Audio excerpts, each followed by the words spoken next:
Hi guys, and welcome to the channel. In today's video, I'm going to show you how to fit power windows into any Land Rover Defender. It's really easy, trust me.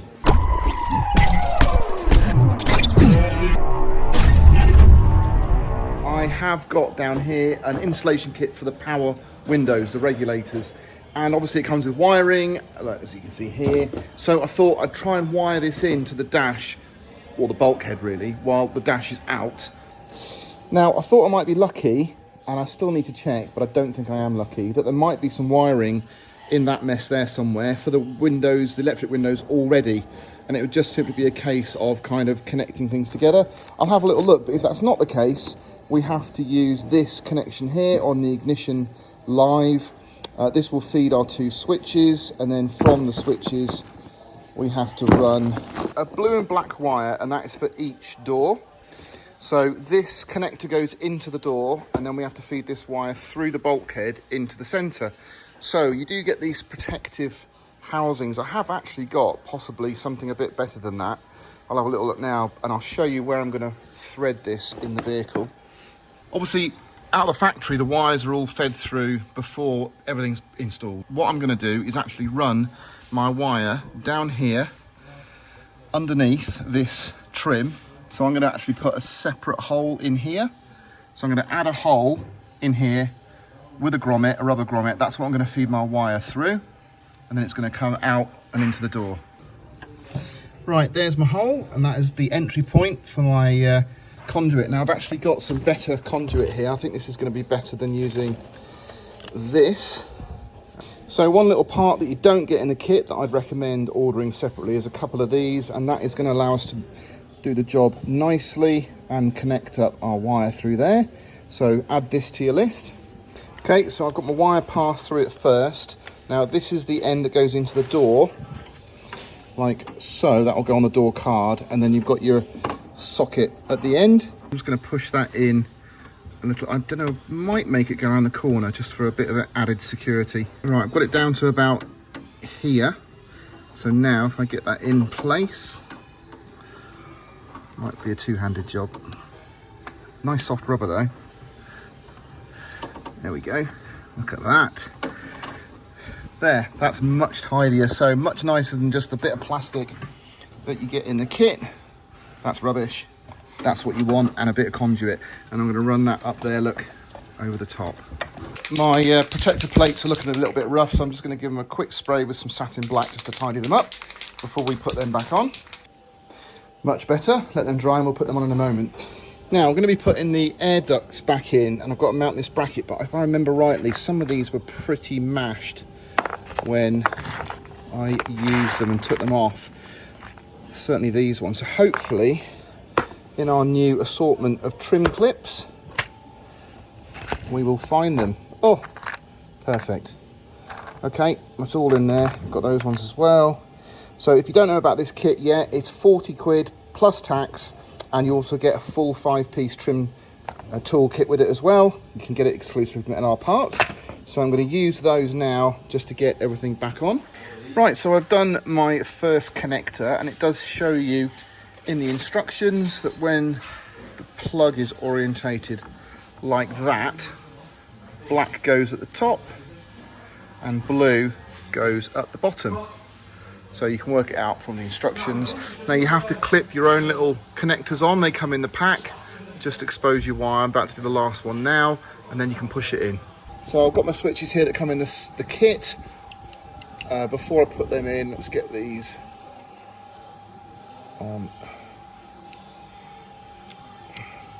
so we can test it before we put the console back in. So we've got our new window panel here that the actual regulator assembles into, and you can see here this is where our connector goes, and that is actually nearest the door, so nearest the A pillar, so you don't need that much wire. One thing that was a bit strange is in the kit here we get all these little bolts. Now they're wrong because we've already got studs on the mechanism, so you have to source yourself a few of these flanged 10mm nuts. Not quite sure why it's like that, but it is. So we'll get the other one assembled, and then these are ready. Now they are handed. It does say R for right. Put a little bit of thread lock on these just because they do vibrate as they move up and down. I don't want to shake the nuts loose. Now you can't mix it up because obviously they only mount in one position, left and right. Make sure you've got your panels left and right ready. And then we'll get this on after we've put our window in. So we're also going to be fitting one of our aluminium inner door handles. So that should be a straight direct fit, and we've just got to connect the bar on the inside, but obviously we need to put that on before we put that into the vehicle. Now I'm not going to do it up tight because there is some adjustment on these. So I think we're at the stage now where I can put my new gear levers on. So what we've opted for, to match like the door handles and everything, we've gone for an aluminium in black. And these are our own product here at LR Parts, and I've actually customized these. So you can see, look, I've done like a little heritage tribute with some sugru. Now if you don't know what a sugru is, it's like a malleable plastic rubber material that goes off hard. Now they're not perfect, but I do quite like the fact that we've got one in yellow and one in red. So I've got my gear knob orientated correctly. So now I just need to have it up enough to get this around. Trim that. There you go. So you can see you've still got the same area there to pull the zip tie tight on. So just get it sat there.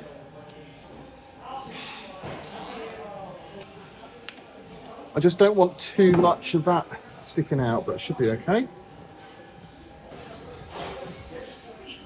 That's locked on already. And so is that. What do you think to my coloured option? Is that good or is that bad?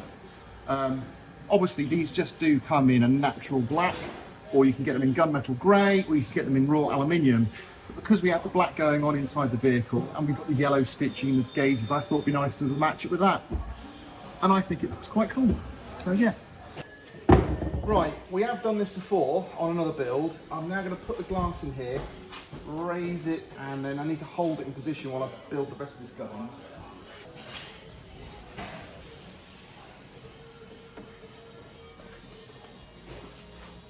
So we're just going to slide it into position.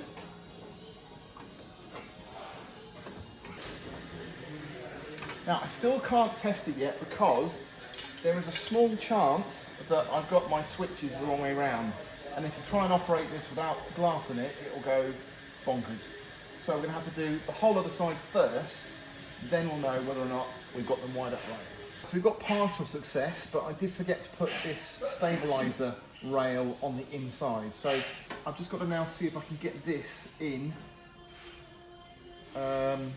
place with it up. I should be able to. It just slides on there.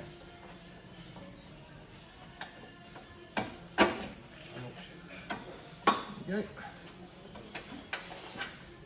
And it needs all to be greased as well.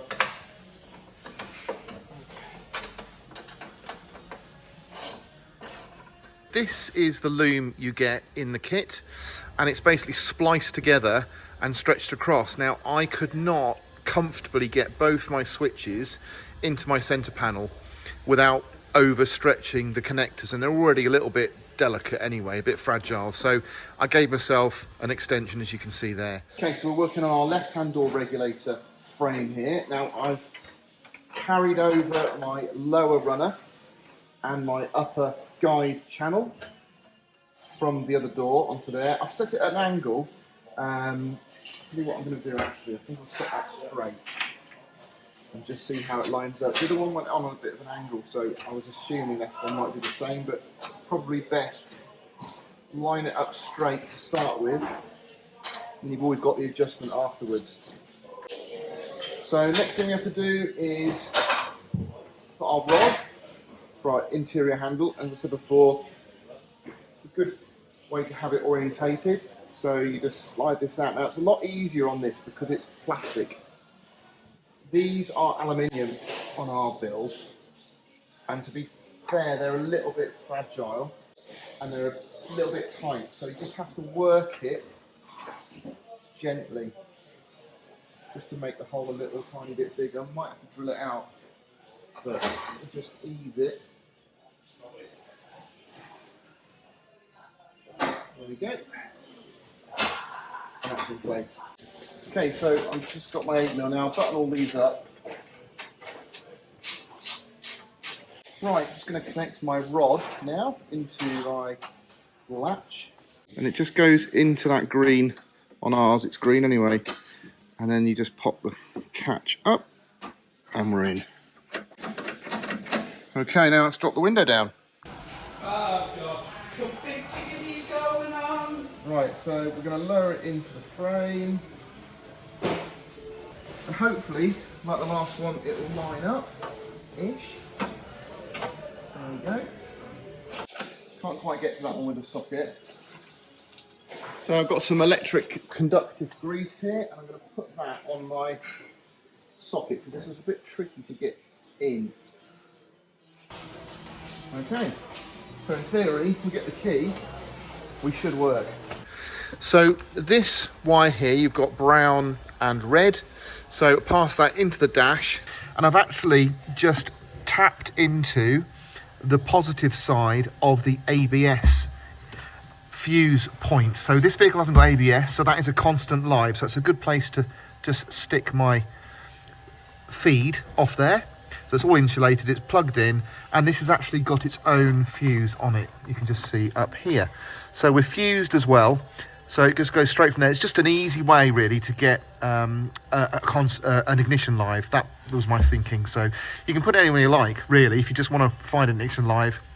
Now, the earth, what I actually did is ran it through the bulkhead because we were already busy doing wires from the bulkhead.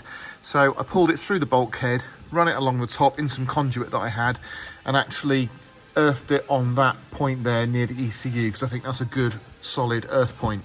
So we're earthed, we've got the power, and basically that's it.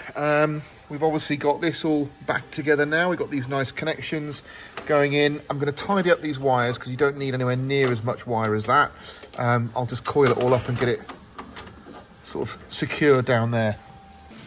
Our button is illuminated, ignition's on.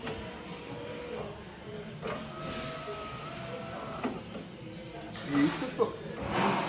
Beautiful. Look at that. We are fully electric. So I just need to grease these rails a little bit, and then we should be perfect. If you're wondering why I haven't rebuilt the dashboard yet, it's because we've got the seats to come yet, and they're heated. So we've got heated front seats that have to be wired into that dash as well. So I'm getting bored of putting that console in and out, so I'm just going to wait now until our seats come. I'll get all the wires fed in there, and that should be it. We don't have a heated windscreen on this, or heated mirrors, but we do have nice heated seats, so they'll have to be plumbed in. And then I will do the final install to make sure it's all buttoned up nicely. Now, some of you did ask on the last video, what's happened to our cubby box air conditioning? Well, it's a separate element and it's not ready yet. So we're hoping to have that in July, mid-July. Now, we have got another project vehicle lined up ready, and I'm super excited about it. Not that I want to see this go quicker than it needs to, but I'm keen to get this finished now. So literally next week we should have the roof back. Then the week after that we should have all the seats. So within a couple of weeks this is going to be finished and it'll be up for sale. So I'll do a full shakedown and I'll do a full breakdown of all the costs it's involved to do this job. Now that might not include this cubby box, because if it doesn't come in time we're going to have to save that for another build. So you're going to love the new project. I love the new project. I love it that much that I want to keep it for myself, but I can't. It's just going to be too expensive, but I'm going to have some fun in it and you guys are going to enjoy watching what we do with it. If I'm completely honest, the only way that I can continue to do these videos here at LR Parts is if we maintain the level of subscriptions that we're getting. So please do subscribe if you haven't. I need to show the guys here at LR Parts that you guys want the channel to stay. And if we get more subscribers, we can do more things with the channel, and it's just a win for everybody really. So please do subscribe, give me a thumbs up if you enjoyed it, and I'll catch you on the next one.